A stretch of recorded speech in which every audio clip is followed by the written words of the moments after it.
The case na i-final namin against Police Brigadier General Macapas is for grave misconduct and conduct unbecoming of a police officer. Pinapromise po natin sa taong bayan na wala po tayong uurungan, wala po tayong, hindi po tayo papa-impluensya sa kahit na sino man. Hindi po iiral ng pera dito sa loob ng National Police Commission. Kung ano po ang tama, yun po ating gagawin.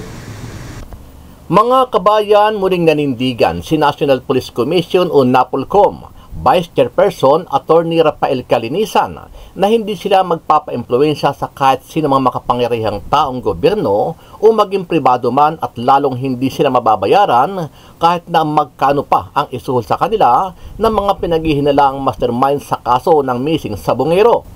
Kahapon sa ginawang press con sa NAPOLCOM, kinumpirma ng ahensya na nakitaan nila ng probable cause itong si dating CID Director na si Police Brigadier General Romeo Macapas, kaya tinuluyan na nila itong sampahan ng kaso.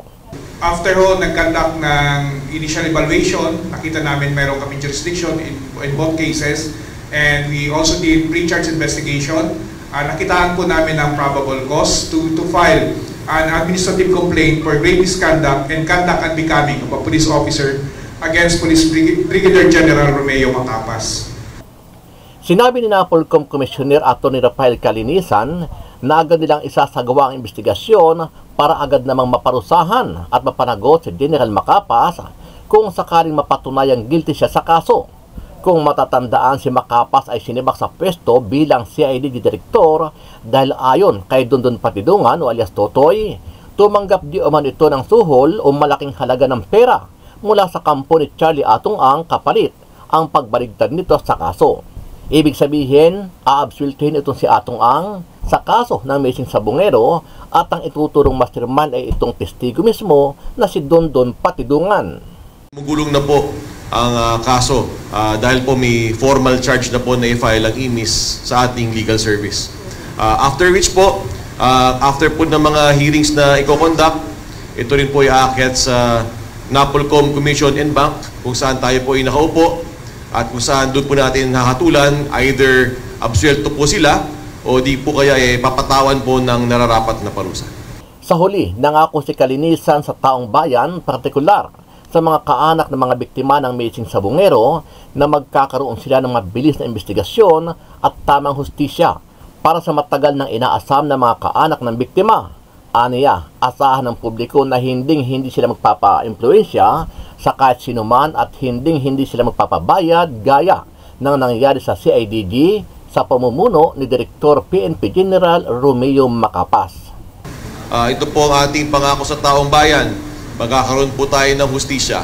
Hustisyang tama at hustisyang mabilis.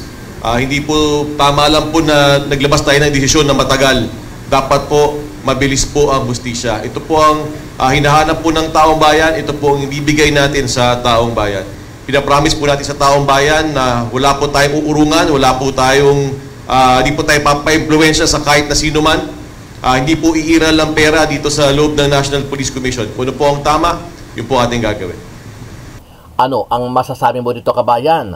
Dahil sa patuloy na pag-usad ng kaso sa pakikipagtulungan ng NAPOLCOM, DOJ at iba pang ahensya ng pamahalaan, umaasa ba kayo na sa lalong madaling panahon ay matutuldukan at may mapapanagot na sa mga akusado at sangkot sa missing sabongero na mahigit 4 na taon ang hinihintay na makamtan ng ating mga kababayan?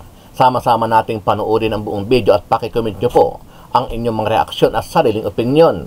Pero bago yan, sa mga hindi pa po nakasubscribe sa ating channel na Kabayan News PH, pakipindot po ang subscribe button at pakiclick na rin ang notification bell para lagi kayong updated sa mga bagong upload natin na legit at napapanahong balita. Maraming pong salamat. And another case that we will be formally filing also today is, ito po yung nung isang araw, pumunta po dito yung ating mga complainants. Specifically ito po si Mr. Ilakim Patidungan. So, after nag-conduct ng initial evaluation, nakita namin mayroon kaming jurisdiction in both cases, and we also did pre-charge investigation. Nakitaan po namin ang probable cause to file an administrative complaint for grave misconduct and conduct unbecoming of a police officer against Police Brigadier General Romeo Macapas. So, ito pong cases na to will be forwarded will be filed by us today after this briefing sa aming Legal Affairs Service. Sir, after mag-file, ano na po ang susunod na hakbang ng NAPOLCOM? May bibigay ba kayo ilang araw para pasagutin po itong mga sasampahan na ng formal complaint? Magkakaroon po ng hearings dito, clarificatory hearings, papasagutin po sila uli. Magkakaroon po ng ilang proseso para makita kung ano yung mga ebidensya, ano yung mga stipulation of facts. Sa madaling sabi, full-blown hearing. At kung kinakailangan, magka-file pa sila ng iba pa nilang mga pleadings. Pero gumugulong na po ang kaso dahil po may formal charge na po na i-file ang IMIS sa ating legal service. After which po, after po ng mga hearings na i-conduct, ito rin po i-aakyat sa NAPOLCOM Commission and Bank kung saan tayo po ay nakaupo at kung saan doon po natin nakatulan either absuelto po sila o di po kaya papatawan po ng nararapat na parusa. Sir, lagi nating question, tatapusin ng NAPOLCOM at maglalabas ng resolution ng hanggang ilang araw. Sir? As you can see, mabilis po ang disposisyon ng NAPOLCOM sa ating mga kaso. Ito po ang ating pangako sa taong bayan. Magkakaroon po tayo ng hustisya. Hustisyang tama at hustisyang mabilis. Hindi po tama lang po na naglabas tayo ng desisyon na matagal.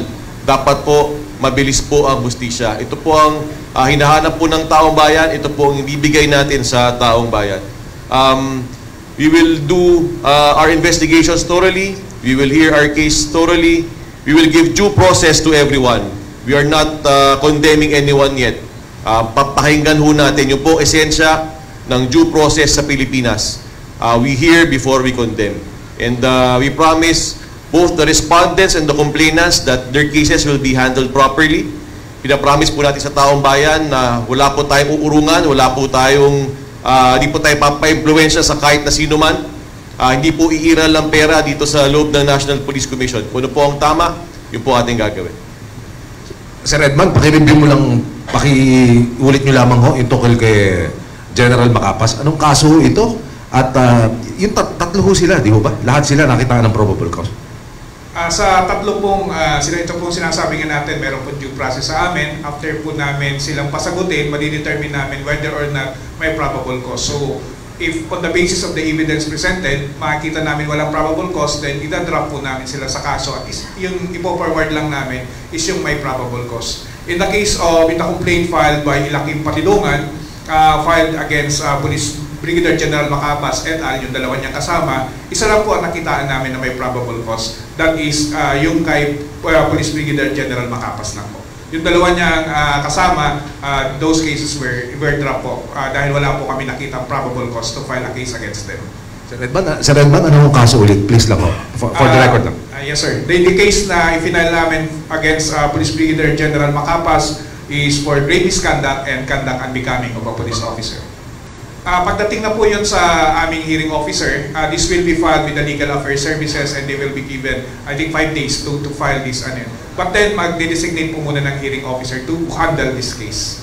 Yung sa amin po kasi sa pre-charge investigation, binigyan din namin sila ng opportunity to answer. So, nag-issue kami sa kanila ng notice to file comment and counter affidavit and all the respondents po, sumagot naman po dito. To highlight lang, no, nakasagot na sila sa IMIS, papasagutin sila uli sa legal service. So, uulitin ko, may due process po dito sa National Police Commission.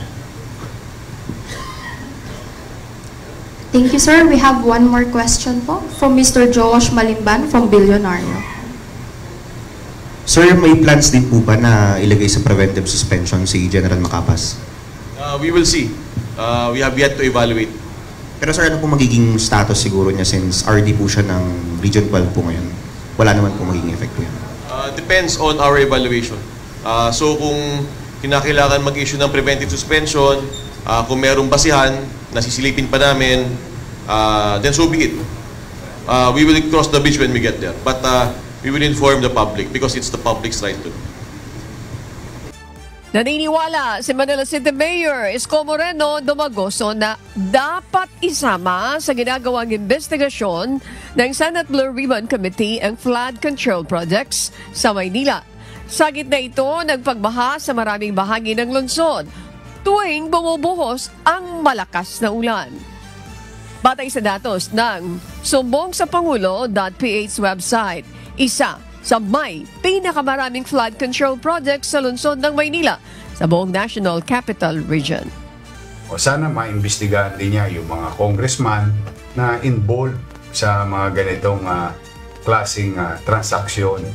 Bakit ba nakikialam ang congressman sa flood control project o mga pumping station ng DPWH?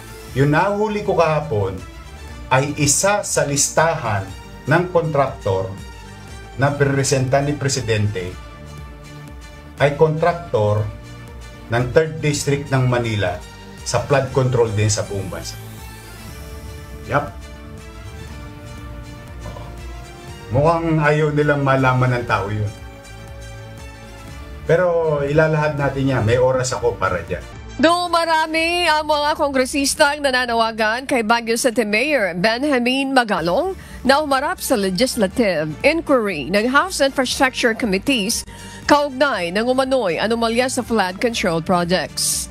Kabilang sa nananawagan si House Deputy Speaker Jay Conghon na nagsabing dapat formal na isampa, suportahan ng dokumento at pangalanan ni Magalong ang mga sangkot para maimbestigahan ito ng seryoso.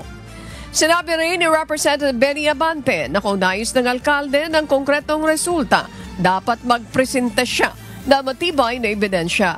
Dagdag pa ni Representative Sia Adyong, dapat pangalanan ang mga guilty pero wag namang kondinahin ang buong Kamara. Itinanggi naman ni Manila Mayor Isko Moreno Dumagoso ang paratang na bully mayor siya. Reaksyon ito ng alkalde sa pahayag ni House Committee on Good Government and Public Accountability Manila 3rd District Representative Joel Chua. Nagugat ang sagutan ng dalawa matapos ipasara ng Manila City Mayor ang proyektong Community Center sa Santa Cruz, Manila dahil illegal at walang permit.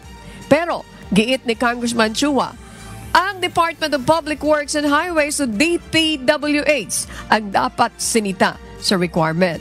Ang aligasyon din ng Manila 3rd District Representative, ginagamit umano sa pamumulitika ang proyekto, bagay na itinanggi ng alkalde. Wala na po kayo mabobola ngayon. Mga iyakin. Kayo na nabisto eh. Dati kayo nang bibisto eh. Kayo yung kaul ng kaul. Ngayon kayo nabisto, umiiyak kayo na binubuli kayo. Hindi kayo binubuli. Ayaw nyo lang mabisto. O tapos ngayon, pag nabisto, tuturo mo DPWH. Kawawan DPWH. Excited na ba kayo? Ako din, excited na ako. Pag-usapan na natin. Eto na. Simulan na natin dito sa issue kay Yorme. Alam mo, etong nakaraang araw, talaga nga namang nagimbal ang taong bayan dahil etong si Yorme, napamura ng malupit. Alam mo, ito si Yorme, ito'y laking kanto pero hindi ho yan nagmumura. Kahit ho sa personal, pagkakausap mo yan, hindi ho yan nagmumura at napaka-ano ho niya na siya, laking kanto siya pero kahit pa paano, hindi ho siya yung hihirit na, alam mo, yung palaban. Kasi as much as possible, gusto niyan yung, yung everything is okay. Kaya nga, di ba, kahit to, alam naman natin, tumakbong presidente yan. O kahit to si Marcos ang nanalo, mantakin mo hindi ho siya nagsalita. Kasi tapos na tapos na ang kampanya, hindi na siya nagsalita. Medyo si Yorme pagdating sa mga ganyan. Pero ngayon, bakit siya napamura ng lintik-lintik na talaga? Kasi nga umaabuso na. Which is, alam naman po natin na talagang yung, alam mo, first 2 years pa lang, kung babalikan ninyo ang ating video, first 2 years pa lang ni Marcos, tayo po ay nagsasalita na po tungkol po sa mga kutongan, tungkol ho sa pangyayari ho sa Kamara. Tayo po ay nagsasalita na po tungkol dyan. At mga kaibigan, matindi na ho ang ating kaalaman patungkol sa mga ilang nadidismayang kongresista o mga mambabatas na nadidismaya dahil grabe daw ang nakawan. Yun ang kwento sa akin. Grabe daw. At ang bilin sa kanila, nakaw all you can as much as possible. Nakaw all you can kasi baka hindi tumagal ang administrasyon. Wala na silang pagkakataon magnakaw. Kasi nga, ngayong administrasyon, talagang walang pakialam ang presidente, mahinang nilalang ang presidente. Kaya ang sabi, magnakaw na kayo kung kaya ninyo, parang ganun.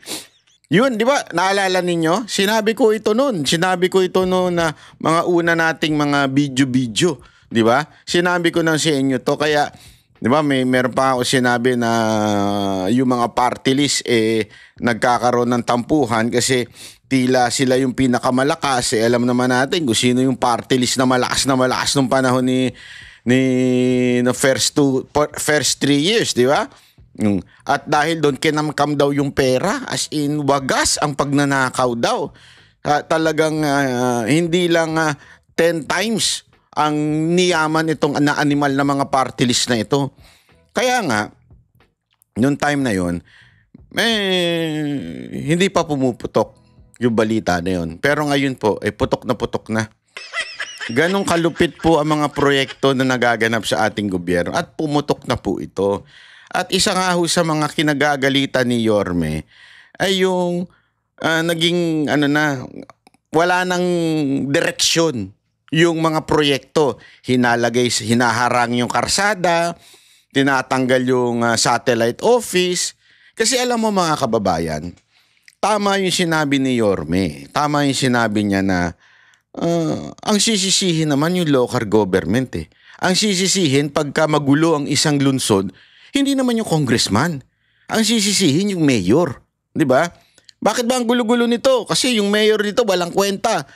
Ang Maynila po, mga kababayan, alam naman natin, yan ang capital ng Pilipinas, hindi po letter P ha. Maynila po ang capital ng Pilipinas. So, nandyan lahat ng nandyan yung customs, di ba? Nandyan marami ring embassy diyan. Nandyan din ho yung mga pasyalan ng mga may Koreatown ho diyan, di ba? Nakakalungkot nga kasi nagsisiksikan diyan pero ang gulo-gulo. Kasi nga pinabayaan, kaya nga paulit-ulit ko sinasabi ito pagka meron ba akong pagkakataon na nakakausap si Yorme. Lagi ko sinasabi sa kanya, Yorme, pwede ba pakiayos mo ng 9 na taon ito, 3 term? Ayusin mo in 3 term itong Maynila. Ang gulo na talaga. Tapos, nadidiscover niya ang isang source ng kaguluhan na itong mga animal na mga kongresista natin. Na basta tayo ng tayo na kung ano-ano, basta mailagay lintik na mga pangalan nila, para syempre iboto sila uli. Nagpagawa niyan si ganitong congressman, nagpagawa nito si ganitong congressman. Wala na silang pakundangan doon sa planning ng city government. May city government may local government, may local, kaya nga sabi ni Yorme, di ba? Local government city local government of Manila. City government of Maynila, hindi City Congress of Maynila. Kasi gusto nila may sariling mundo sila. Eto, panoorin natin ito ha. Ito yung unang banat ni Joel Chua. Alam naman natin minura nung nagpagawa. Ang nagpagawa naman po noon si Chua. So pretty obvious na ang minura ni Yorme ay si Chua, di ba? Yun yung sinasabi natin di ba? Pagpalpak, DPWH, pero pagka papaskil ang muka, ayan ang tinatawag na Tatak the Junior. Bakit? Bakit kanya Tatak the Junior yan? Kasi nga po, di ba ganyan ang ginawa ni Marcos Sinabi niya 5,500. Ang flood control project sa buong Pilipinas. Binaha, pumalpak, nakitang sablay. Ano sabi? Ay, walang niya kayo. Gago! Kasalanan nyo to? Noong una, kiniklaim mo na sa'yo, tapos gayon, kasalanan ng ibang tao. Alam mo, tablado dito kasi yung palusot ni ni Chua, na DPWH. Hindi gago ang DPWH, nagigiba yan. Kasi may giniba na naka-establishment na nandun. Merong establishment na giniba to give way to that project. Sa tingin mo, ang DPWH gigiba ng project without asking the local government. Hindi nila gagawin yon.